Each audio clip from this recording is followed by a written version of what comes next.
Hello and welcome to the Nano Film Improv podcast. I'm Dave Heron. This podcast is about my trials and tribulations associated with improv comedy and doing it, performing it, rehearsing it. So this is really a cathartic outpouring of the things that I've learned, the things that I'm struggling with, and an opportunity to share with you and hear from you also some of the things that have worked for you, and equally there'll be some things on this podcast that you have tried that don't work for you. It's all very subjective. My experience level is, well, I've had a few years experience doing improv. I've taught a bit of improv. I've performed with a whole range of exciting and talented improvisers and learnt from sets that have gone well and sets that haven't gone well. And this is all part of an evolution for me as well. So you're very welcome in joining me on this podcast.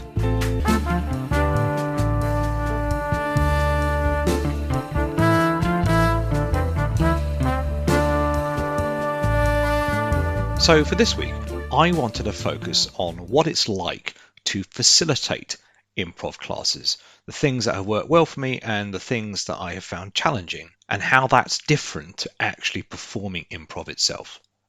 So a couple of years ago, I had an opportunity to start facilitating improv classes, specifically at the Dingbats Improv in Hawley, Sussex. So I guess the first question is, how did I start getting into facilitating improv classes? And I think it all comes from the fact that I have always been very passionate about improv since I started my journey. I've been passionate about understanding how scenes work, what makes them tick. I've read up on improv. I've taken a huge variety of classes and courses with a range of different teachers with different styles. So I've been very fortunate that I've been exposed to a lot of things, both teaching-wise, but also performance-wise as well, that has made me reflect and think what's worked well and what hasn't. And that natural passion, when I think about other facilitators or teachers of improv, I think is probably the number one thing that drives it. If you don't have passion about what you're doing and you don't have a quest to actually further your own self. So I don't go into any of these classes thinking that I know everything about improv. If anything, I actually go in trying to share what I've learned, what's worked for me, accepting it won't work for everyone. But also going into the classes myself, I get a huge benefit from this.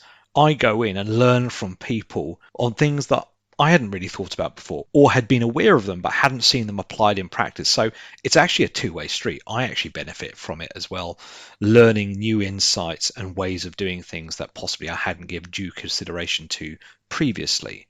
But I think having an innate passion about the subject is the number one thing that comes through. If you're not passionate about something, and I know you could apply that to many things in life, but certainly with improv, if you're not passionate about improv, then it will show through. And if you think about some of the really good teachers you yourself may have been taught by or facilitated by, then you'll know that those facilitators or teachers were very, very passionate about improv. And that's something that stuck with me because I think it has to come through.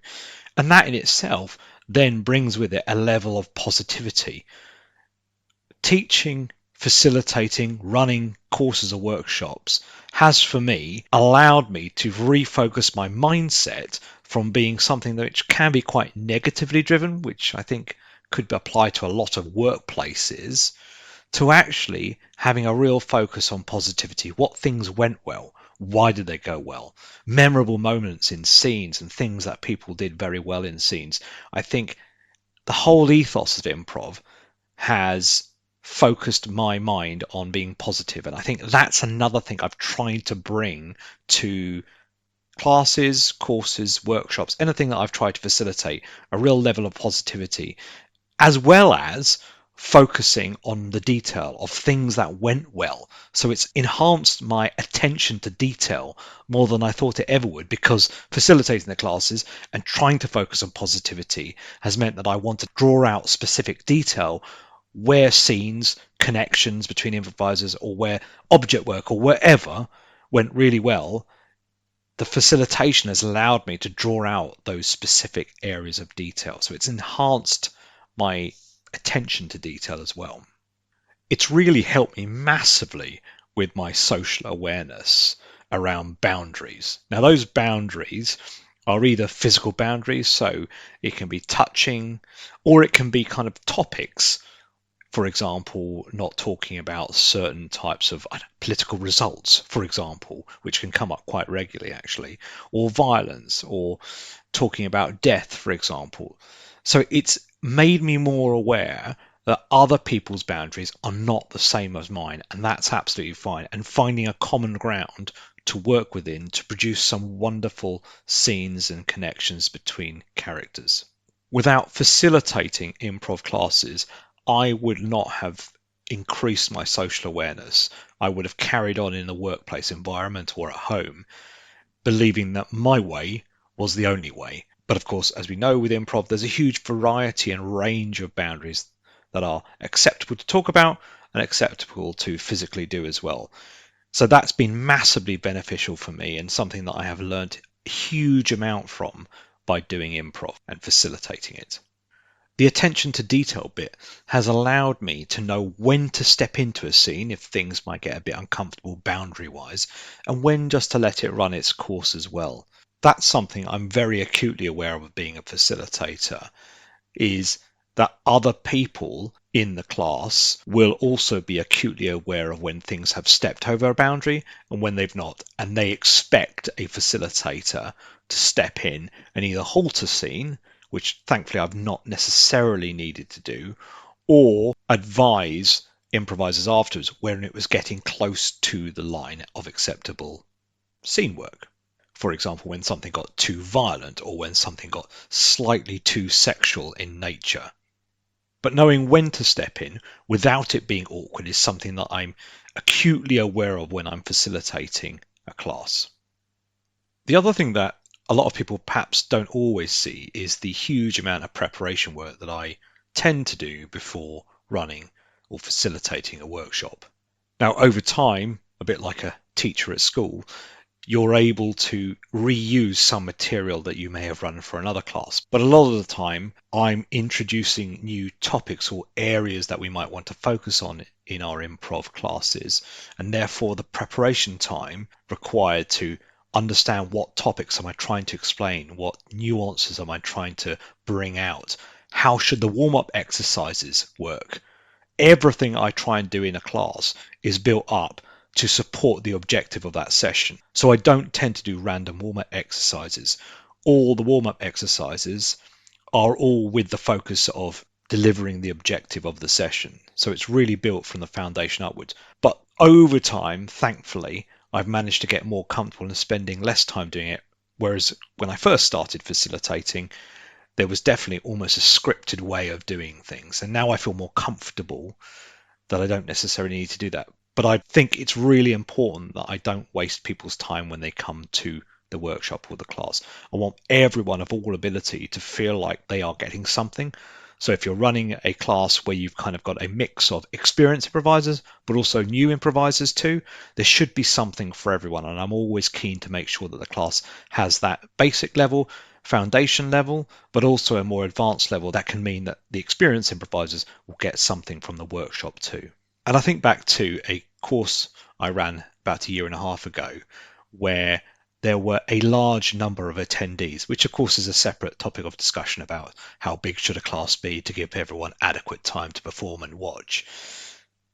And I became aware during the class that some people were getting restless because they weren't performing enough because there were too many people in the class. Now, in hindsight, and that's what I did the next session over, we split the class such that actually there were two groups doing improv in two separate parts of the room to allow more time for people to be performing and reflecting rather than waiting for, say, another 12 people to get through their scenes before you got a chance to perform again. So I'm trying to adapt all the time and learn from things that worked and other things that didn't necessarily work as well. So being present of mind during the classes as well, whilst at the same time being balanced that sometimes you'll get things right and you won't get some things right. And that's another thing I've thought about as well. Sometimes your teaching style just won't match what an improviser who's coming into a class wants. And I've had to get comfortable that sometimes my teaching style won't match the expectations of some of the attendees of the class. And that's because we all have different styles that we prefer, different levels of comedy we prefer as well. So I've got myself comfortable with that now. This is the way that I deliver a class. This is my style. But other facilitators, teachers, workshop organizers have slightly different styles themselves as well. And I think it's about finding your comfort level and being balanced and happy with what your style is. I recently got asked whether it was essential to go on courses to learn how to teach improv. I don't think it's essential. If you have experience at your workplace or at home where you're used to talking to people in a structured manner, I think that's fine. Clearly, going on a workshop or a course about how to teach improv would be helpful, but it's definitely not essential at all. And sometimes it can lead you down a path where that's not necessarily your style. But I certainly think that there are helpful tips that one can pick up on. And I've done one workshop class, and that was with Dingbats, about how to teach, and I found that very helpful. Thereafter, I don't necessarily think that I would want to do more classes, because then I think there's a risk of overthinking. I've received some feedback from people, certainly when I first started running the classes, and that was helpful to guiding me about what my style should be, how I should deliver it. Maybe I shouldn't over explain a game, or I indeed under explained how to do a certain exercise. So getting a little bit of feedback from people like that, trusted improvisers who you value the opinion of, is always helpful as well. But going on a course is not necessarily essential at all. And I think sometimes just getting out there and just doing it and running several classes gives you that kind of expertise if you're able to go back and reflect on what went well and what necessarily may have room for improvement. So this is clearly an area where I'm constantly evolving, and there are one or two things that I still feel slightly challenged with. One of them is the need to be far more succinct. Now, I've been working at the patter of explaining certain games, not over explaining a game, but equally not under explaining a game, so that you don't assume that all the improvisers in the class know how to do a certain warm-up, for example. But sometimes I've found that because I'm very passionate about improv, I end up speaking quite a lot as well. So that's still a challenge that I need to work on. I've got quite good at it at work, mainly because I have a script at work that I tend to use if I'm ever speaking to a group of people. But in an improv class, I still have to work a little bit more on curtailing some of that enthusiasm at the benefit of being more succinct. So that's something I'm still challenged with. And probably the other thing is around being comfortable that I don't always have the answers. So while something feels right in a scene or might not feel right in the scene, I sometimes struggle to articulate why I feel that way. But I shouldn't feel that I have to be able to have all the answers or indeed eloquently state them to explain my reasoning. Sometimes it's just a way of feeling, and sometimes I just don't have the answers. And so I have to get a little bit more comfortable in that space as well, not thinking that everyone's looking to me to have all the answers for improv and life. Actually, I'm just another audience member with some experience, but I'm still learning myself too. Have you ever run an improv workshop or class?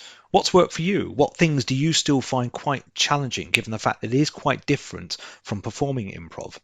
Have you seen styles that certain teachers you've worked with have used that have either worked for you or indeed haven't worked for you? I'd be really keen to understand what certain things, teaching-wise and leading-wise, have worked for you when running an improv workshop. So thanks very much for listening to the Nano Film Improv podcast, and I'll catch you in the next one.